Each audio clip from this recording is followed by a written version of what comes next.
شما زمان که کانالتون 10 تا ممبر داشت معروف بودین؟ ما معروف پیدا شدیم ما.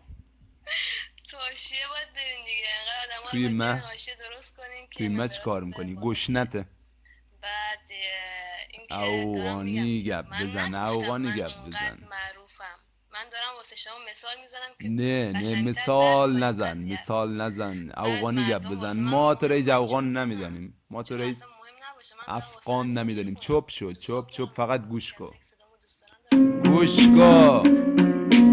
اوغانی گپ بزن، اوغانی گپ بزن، اوغانی گپ بزن، اوغانی گپ بزن، بیا مرا دو بزن. اوغانی گپ بزن، بیا قدیم گپ بزن. عادت نکو سکو پشت چی بود؟ مردم افغان ایران نمود. پاک مادر تار خار و مادر تار عمرم گذشت گفت کار عبادت.